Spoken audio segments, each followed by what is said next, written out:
Boa noite, turma. Chegamos no momento da nossa aula de encerramento da disciplina de Geometria Analítica. Então, nesta aula, vamos estar vendo a interpretação geométrica algébrica de um vetor, as coordenadas polares, cilíndricas e esféricas, e a interpretação geométrica usando software GeoGebra das cônicas e quádricas. Então, vimos em aulas anteriores que um vetor é uma classe de equipolência de segmentos orientados. Então, se nós temos um par AB sendo um segmento orientado, o vetor dado por esse par será indicado por AB com a setinha em cima. Então, ele será um representante do vetor AB, certo? Então, quando não queremos usar as letras maiúsculas do nosso alfabeto, nós utilizamos as letras minúsculas, sempre com a setinha em cima para indicar que se trata de um vetor, certo? E o conjunto de todos os vetores será indicado por V3, certo? Então, o que são segmentos equipolentes? Nós acabamos de ver que um vetor é uma classe de equipolência, ou seja, dois segmentos orientados, AB e CD, são equipolentes quando eles têm a mesma direção, mesmo sentido e mesmo comprimento. Então, dois vetores eles são equipolentes quando têm em comum essas três características, certo? Se os segmentos AB e CD não pertencem à mesma reta, para que AB seja equivalente a CD, é necessário que AB seja paralela a CD e que AC seja paralela a BD. Isto é, a figura dada por ABCD seja um paralelogramo. Como nós podemos observar aqui nesta figura, um segmento orientado AB e um segmento orientado CD. É claro que esses dois segmentos orientados, eles são equipolentes, porque nós podemos pegar uma cópia aqui de AB, de segmento orientado AB e de segmento orientado CD, e podemos observar que eles têm a mesma direção, o mesmo tamanho e o mesmo sentido, certo? E que a figura ABCD forma um paralelogramo, certo? Então, nós podemos observar aqui pela figura um paralelogramo formado pelos quatro vértices. Então, a simbologia que usamos para segmentos equipolentes é essa aqui que eu estou indicando. Então, AB é equipolente a CD, são dois segmentos equipolentes. Se o AB é paralelo a CD, como nós podemos observar o AB é paralelo a CD, e que AC seja igual a B, AC seja igual a BD, certo? Então, um vetor é uma classe de elementos matemáticos a qual se atribui três características: o módulo, a direção e o sentido. Então, um vetor ele só está bem caracterizado quando ele possui essas três características, certo? Então, aqui a gente tem um vetor AB, O módulo do vetor é o tamanho do vetor, o comprimento dele. A direção é dada pela reta suposta, nós podemos observar a reta que passa pelo vetor AB, a direção do vetor é essa. E o sentido do vetor está sendo apontado pela setinha, certo? Podemos também ter no vetor a origem e a extremidade. Então, a origem aqui é A e a extremidade é B, certo? Sempre quando tem a setinha, essa vai ser a extremidade do vetor. O módulo do vetor, como eu falei, vai ser seu comprimento. Então, o módulo do vetor A é igual ao módulo do vetor AB. Então, A está sendo representado por uma letra minúscula, ou nós podemos representar um vetor também, né, por dois pontos, né, sendo este A maiúsculo a origem e o B maiúsculo a sua extremidade, né? A direção de um vetor é dada pela reta suporte, que sustenta o vetor, e o sentido é indicado pela seta do vetor, certo? Aqui a gente tem as classificações, né? Vetores iguais são dois vetores que são equipolentes, né? Então, quando a gente tem dois segmentos orientados equipolente, dizemos que esses dois vetores eles são iguais. O vetor nulo é aquele quando a origem coincide com a extremidade, né? E ele é indicado por este símbolo, o zero com a setinha em cima. Um vetor é unitário quando o tamanho dele é 1, ou seja, o módulo do vetor v vale 1. E o vetor oposto é aquele que tem mesmo comprimento, mesma direção, porém o sentido é contrário, certo? Vetores no plano e no espaço. Então, um vetor ele está no plano, né, quando é representado por um par ordenado AB, certo? Então, aqui neste slide, a gente já tem uma interpretação algébrica de um vetor no plano, né? Então, algebricamente, um vetor no plano será dado por um par ordenado AB, certo? Então, em que esse par ordenado ele vai indicar a extremidade do vetor, e a origem do vetor vai coincidir com a origem do plano cartesiano, tá certo? E um vetor no espaço também é uma tripla ordenada, né, em que essa tripla ordenada ela vai ser a extremidade do vetor e a origem vai coincidir com a origem do espaço, certo? Também vimos sobre as coordenadas polares, cilíndricas e esféricas, certo? Vimos em aulas anteriores que um ponto, né, do plano ele é dado por coordenadas cartesianas, mas nós podemos pegar esse ponto e converter ele em coordenadas polares, e usamos a seguinte relação, né? Dizer que o y, lá das coordenadas cartesianas, é r seno de θ e o x é r cosseno de θ, tá certo? Então, através dessas relações, nós conseguimos encontrar o ponto em coordenada polar, tá bom?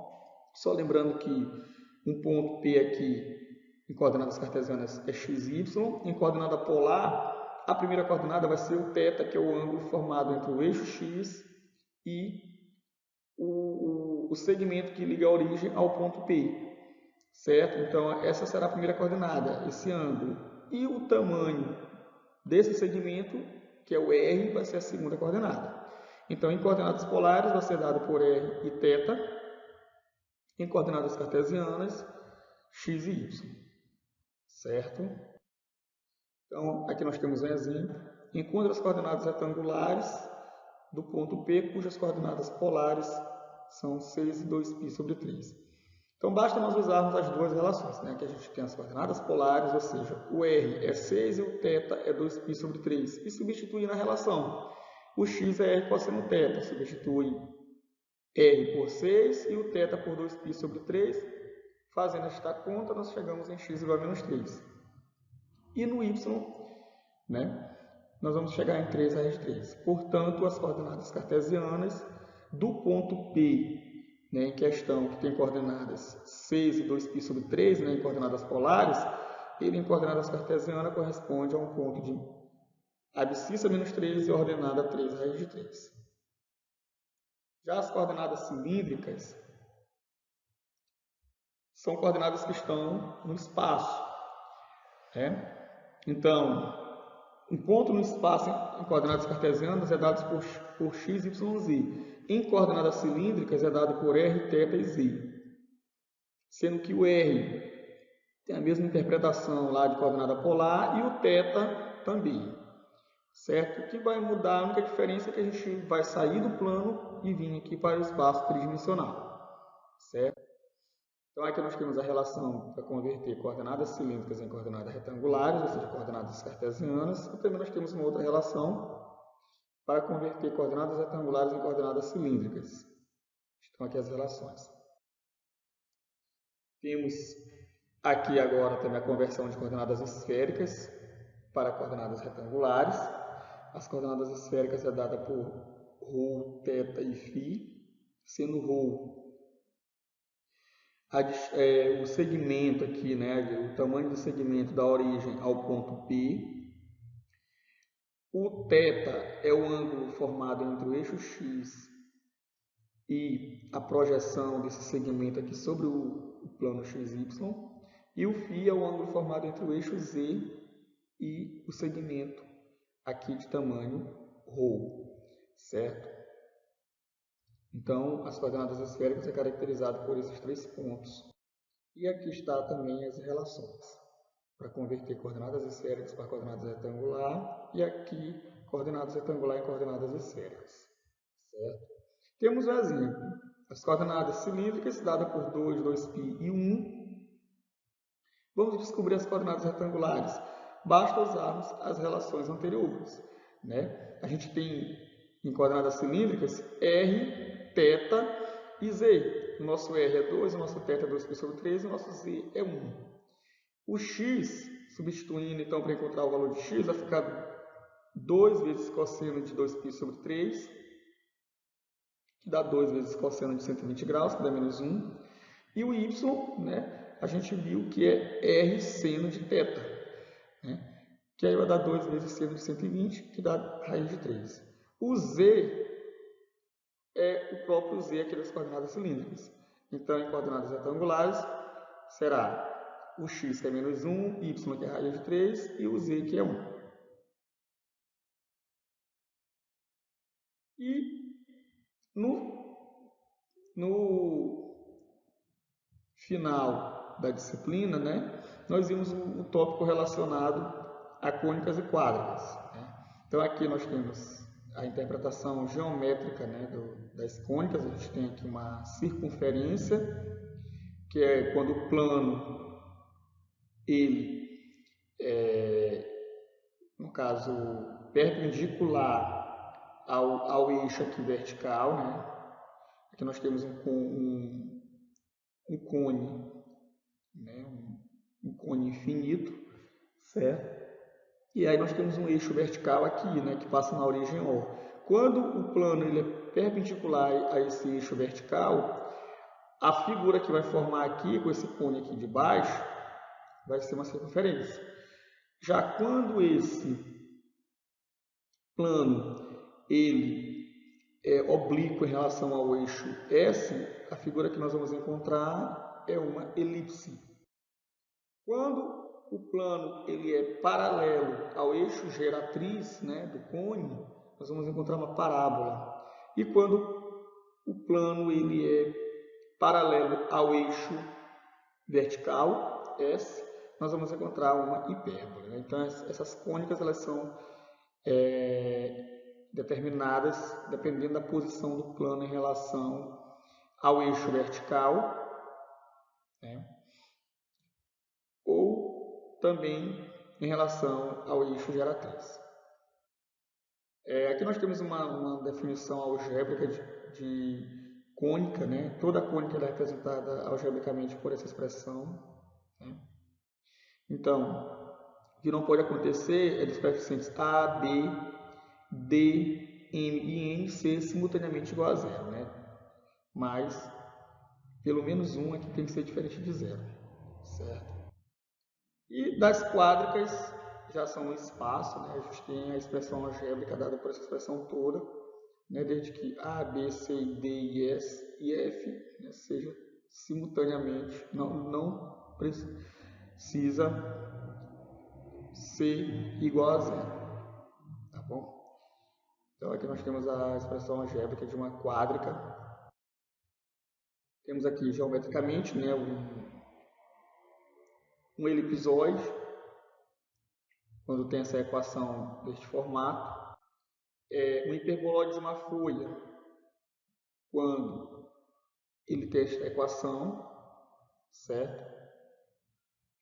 A figura já é dessa maneira. Um paraboloide elíptico, quando já tem esta equação.